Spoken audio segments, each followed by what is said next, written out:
That was Opus 10. And now, just briefly about the Pathétique, because you know it very well, and I don't want to hold you all too long. This was written just a year after Opus 10. It's dedicated to Herzog Karl von Lichnowsky, another great supporter of the arts and music and a great friend of Beethoven's.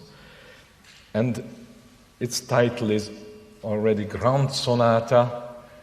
Pathétique is obviously not a name given by Beethoven, but he certainly hadn't protested against the publisher's name, and there is certainly something very grand about this, and full of pathos, full of grandeur, of tragedy, reminiscent of Greek tragedies. The whole gesture, there is a grave first part,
comes the Allegro molto e con brio, second section.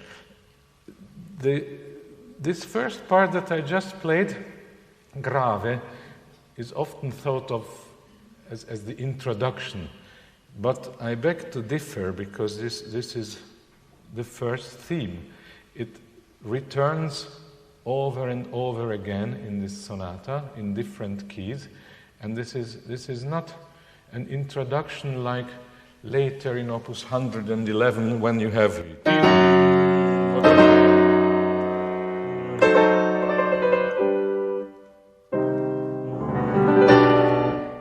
this will never return after you reach the Allegro.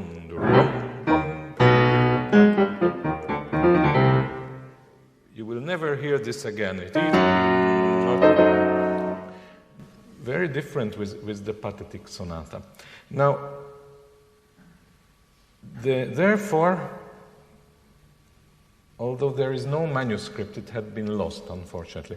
So, the first edition puts the repeat sign at the beginning of Allegro molto e con brio.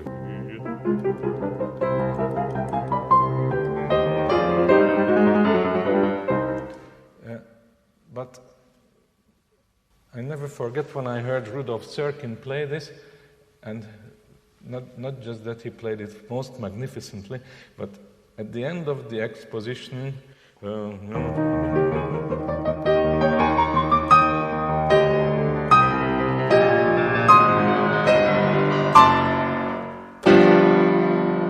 he went back to the and everybody was shocked, but it really convinced me because it's a different piece that way. Again, we have different proportions, and I feel quite strongly about this, that the repeat must go back to the beginning of the piece. Then you will have a gigantic first movement, and that will be counterbalanced by the other two movements, which are rather lighter, not lightweight, but certainly lighter by comparison. The dotted rhythms of this Pathétique sonata, if you think of Bach's C minor partita,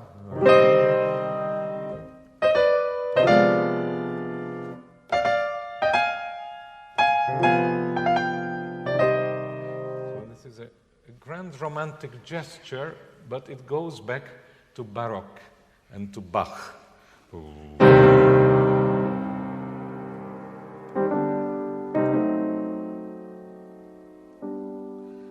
Again, it's a very heavy, thick chord, but it starts forte piano. So it's a strong attack, and then the dynamic must drop. It's very difficult, but you can do a certain trick on the piano that you attack a chord, and you hold it with the pedal, and then you repress the keys 2 or 3 times again without sound. I don't want to sound too technical here, but it's important.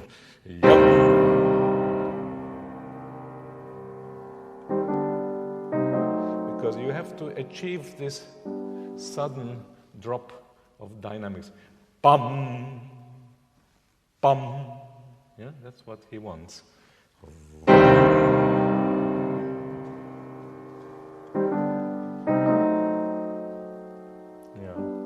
And then dissonance.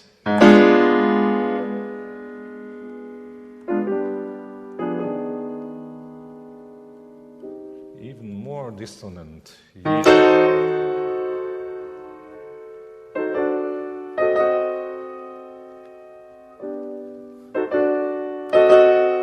lot of tension.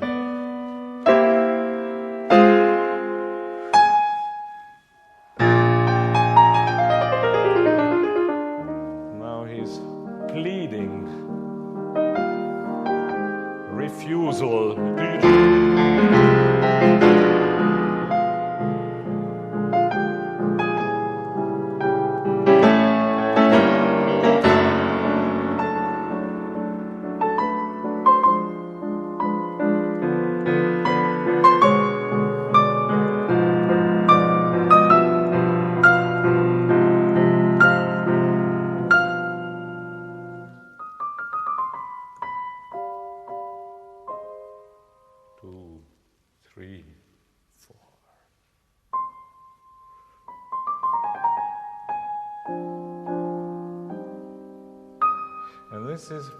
This is not a virtuoso run, and it should not be too fast, and there is no crescendo.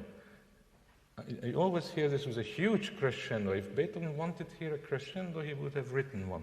No crescendo.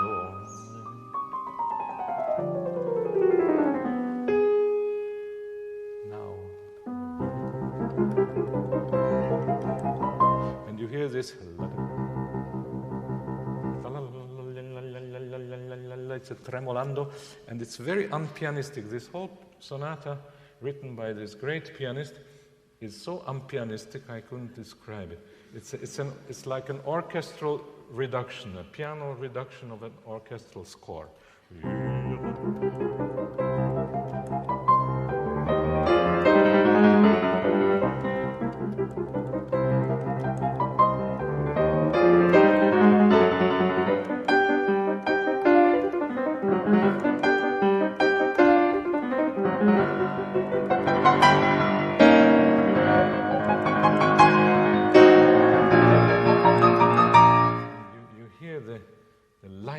And the Blitz und Donner. And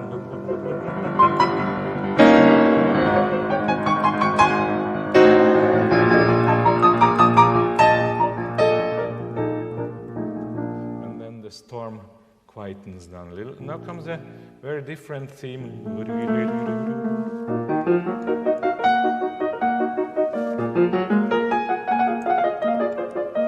Remember these 4 notes again.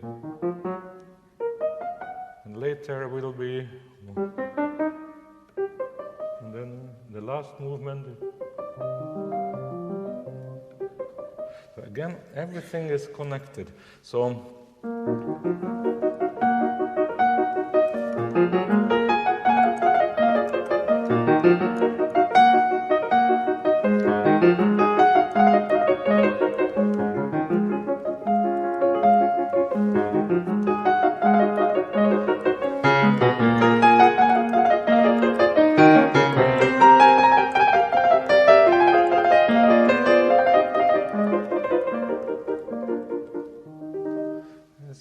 Theme, and it has to lead into the next one. So again, I don't think that a metronomic treatment here is just.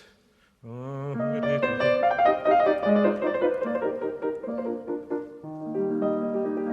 must yield.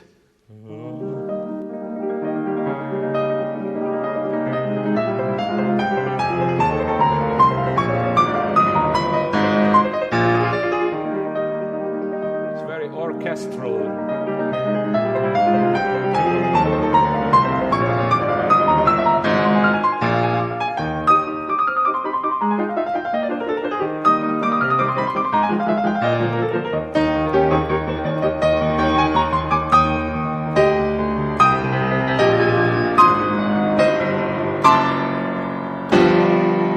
And back to the beginning. So after we have played the expositions twice.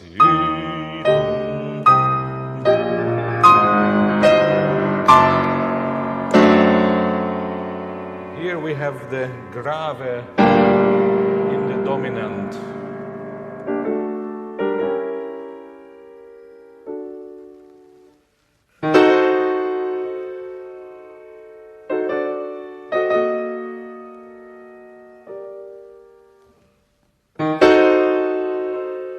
This is important, this modulation towards E minor.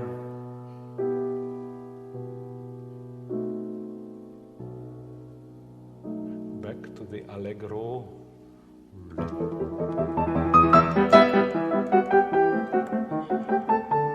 You see?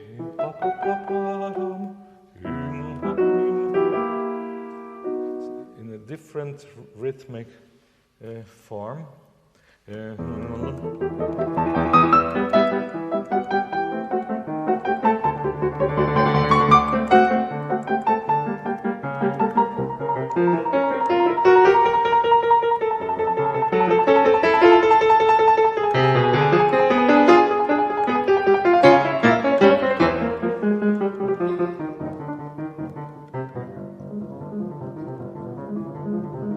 This is very orchestral. It is really like the storm in the pastoral symphony.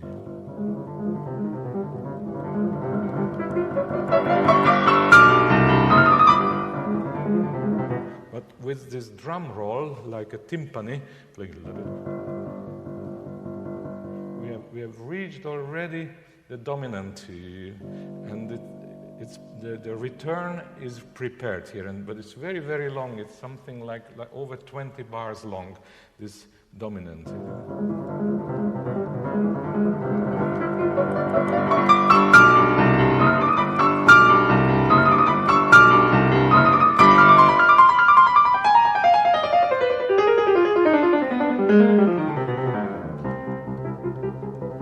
Then comes the return. So then everything is quite normal here. Now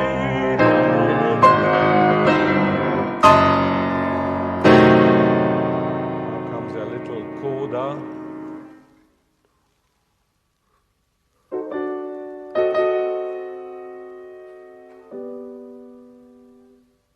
Now, in place of the big chord, there is dead silence.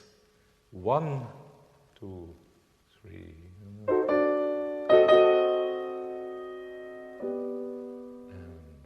Silence.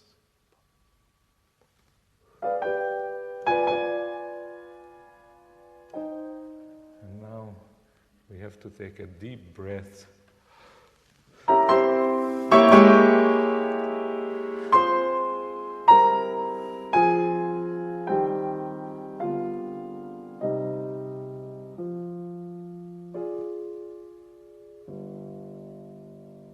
Back to the allegro.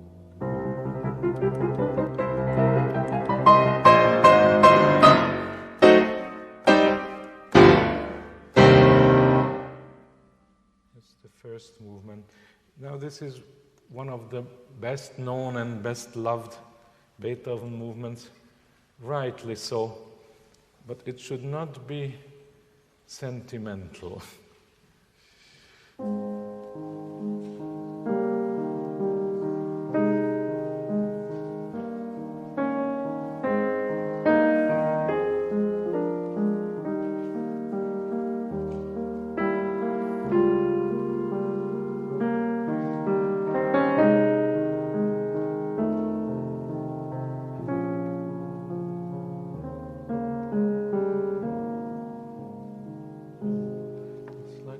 Song without words.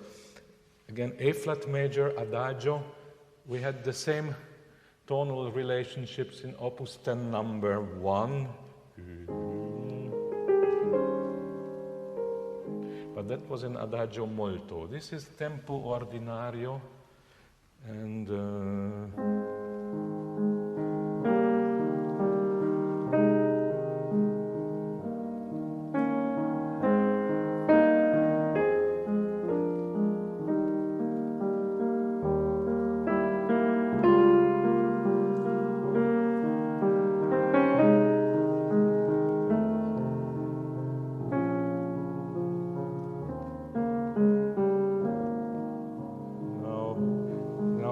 orchestra plays it.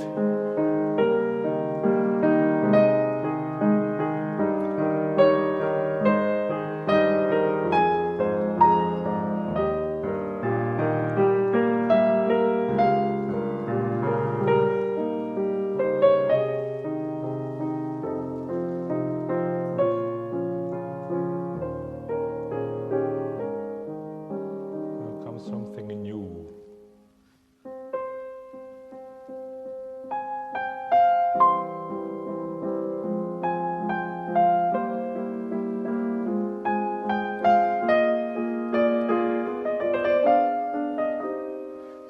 Actually, this is a rondo form with the rondo theme with 2 episodes. Then the first theme returns, and then comes again a second episode with triplet accompaniments.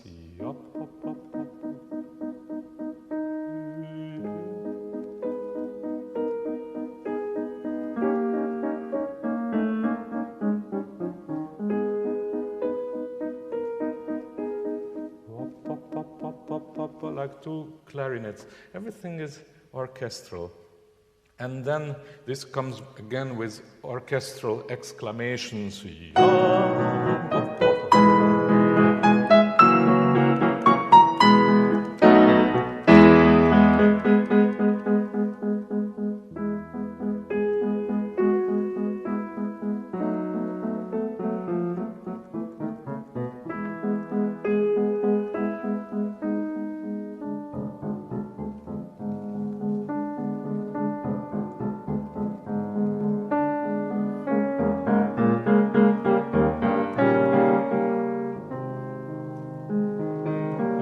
Home again.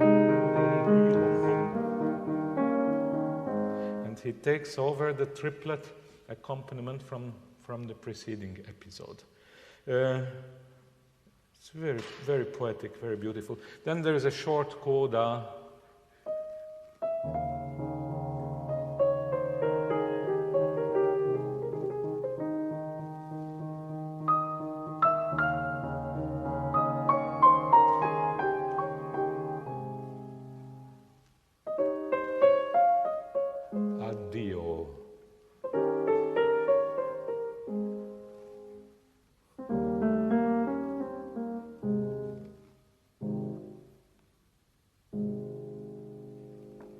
And then this delightful final rondo.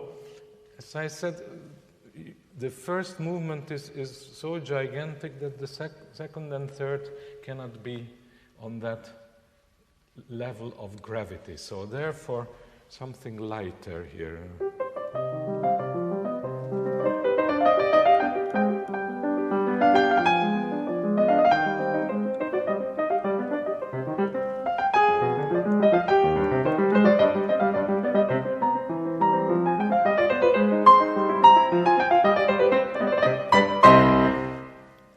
it is a mistake to overplay this movement and to make more out of it than what it is. It's like in the something playful. So, first episode.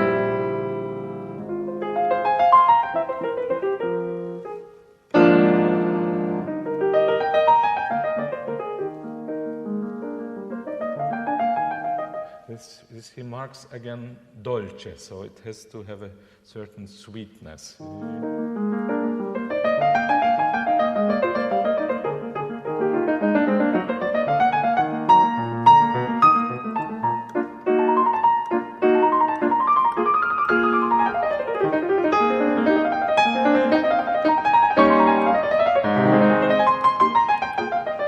New theme.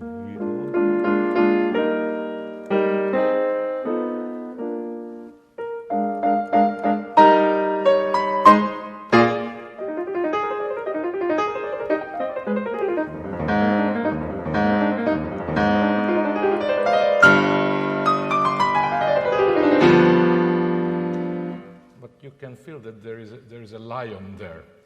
It's not so innocent. Then comes a second episode, which is very beautiful, very contrapuntal, very Bachian.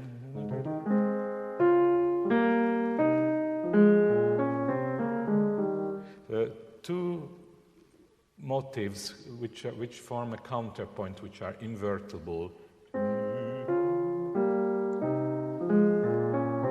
Now change roles. Back.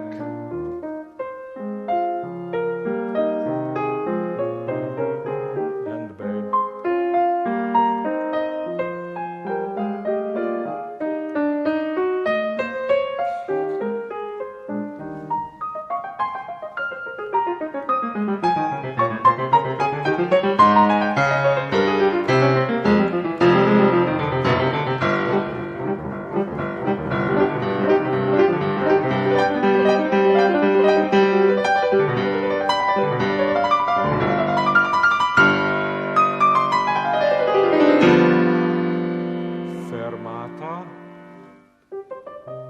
Yes, and then just this is beautiful when the bass takes over.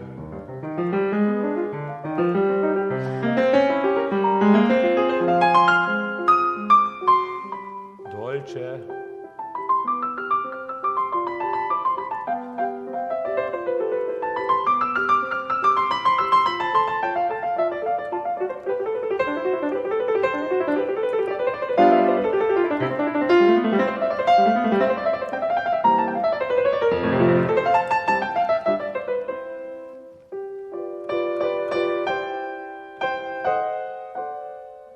This is different.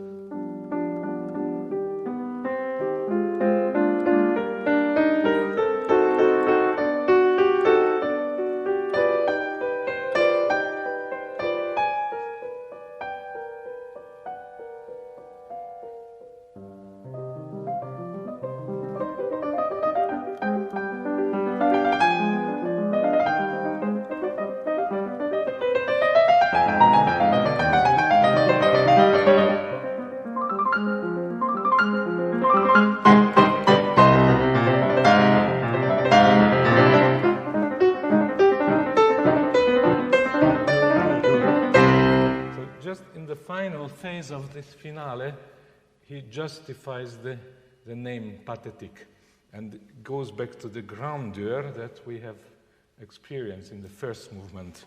Again,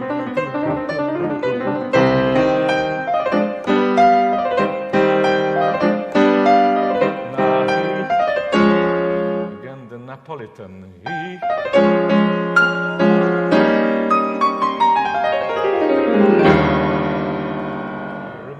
This passage.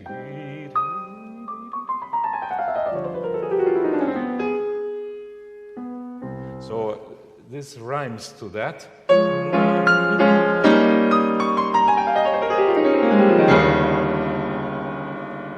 And it would be like this. but he combines the two movements.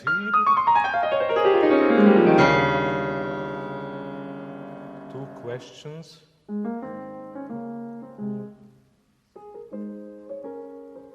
Two questions more. No. So, that's it about it. Thank you.